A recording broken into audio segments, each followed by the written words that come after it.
One of the things I don't get to do very often as a bishop is to read the gospel at a Sunday Mass, because that always goes to the deacon or to another priest celebrating, and we have none of that today. So I got to do it myself. And also, I think, just to remember, and it reminded me, in fact, that what is read is the living Word of God. That it is Christ not only present in the Eucharist, the bread and wine placed upon the altar that becomes His body and blood, but also present in the Word. That when the Scriptures are read at Mass, and particularly the Gospel, it is Jesus Himself who speaks to us. And speaks to us as we are in this moment. He comes close to us. And close to all of us together gathered here, but also close to each one of us individually. Because none of us were called as just a group of people.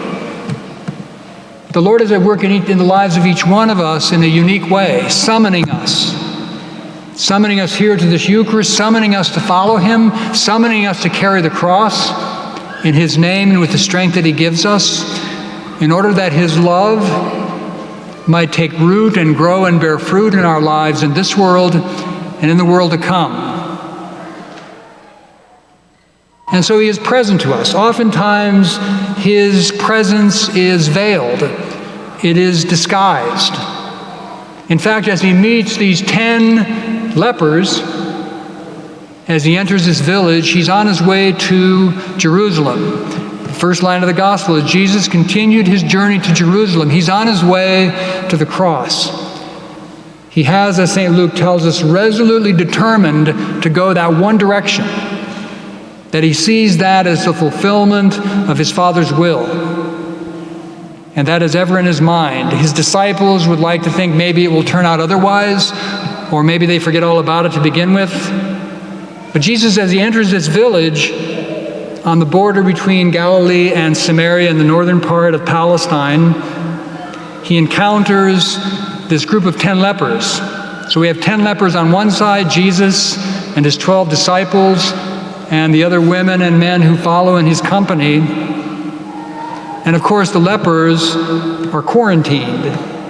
They're supposed to stay more than 6 feet away. They're supposed to stay outside altogether, at an antisocial distance. No one wants to socialize with them at all. And really, leprosy is worse than COVID, because you can get over COVID even though you can die from it.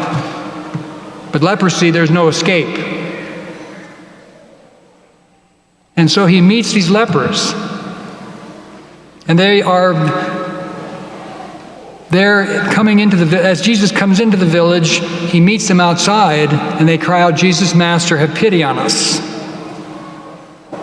They don't realize, because He's veiled in the flesh, that this is the divine Son of God, the Son of the Master of the universe, through whom everything in the heavens and the earth was created. So think about this. The fact that they meet there in that village on that day is a result of a long journey that Jesus has taken. The divine Son of the eternal Father, the Master of the universe, the Son through whom all things were made, the maker of the vast universe, hundreds and hundreds of galaxies. I looked this up on the internet, so I know it's true. But it says there are 125 billion galaxies in the observable universe, so maybe there's more beyond that we haven't seen yet. There are 50 galaxies in the Milky Way alone, and the largest one of those, which is not ours, I think we have a puny galaxy. The largest of those has 10 billion stars. And our sun, which is a small star, lies near a small partial arm of the Milky Way, 25,000 light years from the center. And so in the vast universe, we can't even imagine that. But in the vast universe, the locus of divine activity is the Earth in the solar system, this little tiny planet, a speck within a speck within a speck in the vast galaxy created by God, in a minor galaxy. And the divine Son of God, through whom all things were made, who was in the beginning with God and is God, chose to become flesh in Israel, which is just a little tiny country on the edge of the Roman Empire, an insignificant country among all the countries of the world. Think of a place like Uruguay or East Timor or Tasmania, whoever thinks of those places, at least not from our standpoint. But it's even more insignificant than that. And he goes to Nazareth, an insignificant village, barely a village, on the north part of the country, and he is born to a Jewish maiden named Mary. He spends 30 years doing nothing out of the ordinary, at least nothing recorded. And he has been out in the countryside as he begins his public ministry, visiting other insignificant villages, speaking to insignificant people, at least from the standpoint of the world, and hidden and still on the way to Jerusalem and to his death, disguised even more deeply as a criminal, about to be crucified, and the worst kind of death, reserved only for the worst criminals. And so all this is a long way to say that when this meeting happens, somewhere out along the border of Galilee and Samaria, it may seem like a coincidence, but it is by the set purpose and plan of God. He's looking for these men. And not just all of them together, but each one of them individually. He knows them. He sees them. Luke tells us that he sees them. But that just doesn't mean seeing a person in front of you. He sees into their heart as he sees into the heart of each one of us. There's no hiding. And so he's out there to touch each one of them with the gift of his life. But even as he comes close to them, out of this vast journey, out of eternity into the vastness of eternity, into time, he's gone all this way to meet them and meet us, because he's after each one of us also. He's beckoning to each one of us, come, follow me. And the fact that you are here this morning on a Sunday morning says that you are saying yes to that, at least at some level of your life.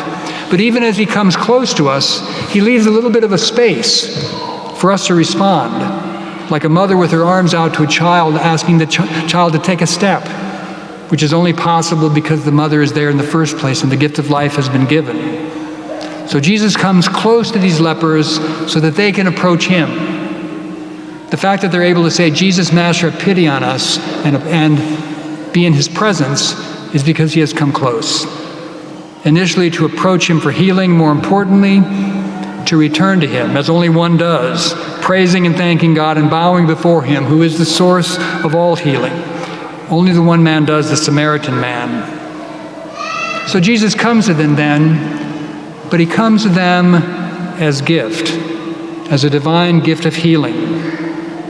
Lepers know more clearly than any others that they cannot cure their own leprosy. They can't simply just try harder. They can't simply take the right pill or find the right product. And they can't ignore it because it's all over their face. There is no salvation for them anywhere. They are hopeless until Jesus approaches them and makes it possible for them to approach him, and makes it possible for them to recognize, as only one does, that he alone is the source of healing. And so Jesus has come close to them and has come close also to us, out of the same journey, out of eternity into time. He has come close to us to meet us. He has come in search of us. And there, that you are here in this moment is evidence that he has found you and that you have responded to his invitation. Although the work of salvation is not yet complete, all of us are still in danger. We still have a journey to follow. But our faith comes to us as gift. Our healing comes to us as gift. It isn't something that we can do on our own, even though sometimes we have that illusion. Ours is not a do-it-yourself religion. It is a salvation that comes through God's gift, through faith. None of us could ever approach him unless he had approached us and come close to us. For many of us also, our leprosy is of a more hidden kind. It is a leprosy of the heart, a leprosy of the soul, a leprosy of the mind. It doesn't show on our faces, but it is every bit as real. Perhaps at times it is the result of personal sin, whether that be indifference or anger or laziness or impurity or jealousy or envy or pride. You know the list. We all know the list. Or it might be the effects of the sin of another person who has ignored or bullied or neglected or abused, something that has been the source of shame, that breaks us, that breaks our spirits, things that eat away at our hearts and our minds and our souls, that isolate us from others and from God, alienate us from our own sense of our own dignity, make us keep away from God and imagine that he must want to keep away from us also. And the thought of receiving something, the gift of salvation, the gift of healing, as a gift, and not as something that we do. At times that can be difficult to swallow. It offends our pride to have to bow down before the Lord and say, Jesus, Master, have pity on me. And yet it is the very things that force us to that position that also open us up to a new life. This man that comes back to him, who has been sent to show himself to the priest along with the rest of him, but the gift opens up something more than physical healing. Something else inside of him is healed. And he returns to Jesus and opens himself to a whole new life, a life from Jesus, a life with Jesus and for him. A faith that is in something new, based in an encounter with this ordinary-looking Jewish man that he cannot suspect is a divine Son of God who has been looking for him personally. And Jesus saw them, and not only saw their physical presence, but saw into them, saw into their heart, into their suffering and isolation, each individually and uniquely, and not just as a bunch of lepers, miscellaneous lepers. And so this man encounters the mystery of life and redemption incarnate in the flesh right before him. That same mystery is present, by the way, in our presence now, because the Lord is in our midst. Jesus is here with us. It is he who has summoned us, who speaks to us in these scriptures from the second letter of the second book of Kings, from Paul's letter to Timothy, his second letter, and the words preserved in the Gospel of Luke. These words come to us to instruct us, to heal us, to guide us, and also to direct us more deeply into the Holy Eucharist, because the Lord who is present on the altar in the gifts of bread and wine, his body and blood given for us, is not simply a static presence up here to be thought about and believed in, to have the right belief in, that this is really him. But it is an active presence, a presence that is after us, that is summoning us, that is filling us with new power and new strength in order to be faithful to him, in order to walk the journey ahead, which is ultimately a journey to Jerusalem and a journey to the cross for each one of us individually and all of us together, but also a gift that comes to us as new life. A life beyond anything we could imagine. Pope Emeritus Benedict, in his work on Jesus of Nazareth, spoke of the resurrection of Jesus as the smallest mustard seed of history, that from this one small little event on the first day of the week, encountered only by a few women who came to mourn, that has grown and borne fruit and developed into a worldwide church and to a communion of saints. And we are to be also among those communion of saints. It is our destiny to follow him not only to the cross, but also into the risen life, here and now in this world, and in a complete form in the world to come. And to one day to take our place, because each one of us has a place, in that vast throng of witnesses who gathers around the throne of the Lamb, people of every race and nation and people and language, to offer praise and thanksgiving for all the gifts that have been given to us, and to sing eternally the praises of the Lord. As we gather to celebrate the Holy Eucharist now on this earth, our prayer and thanksgiving, and we should be more intentional about this too, of really offering praise and thanksgiving, to realize that our lives are based, grounded in a gift given, undeserved, unasked for. To return thanks and praise for every day of life in this world, to stretch out our hands and our voices to receive the strength that we need in the Holy Eucharist, knowing that his promise is trustworthy. If we die with him, we will also rise with him. Even if we are unfaithful, he will still remain faithful, because he can't deny himself. And it is this Lord who heals us and strengthens us from so many different forms of leprosy, or preserves us from that in the first place.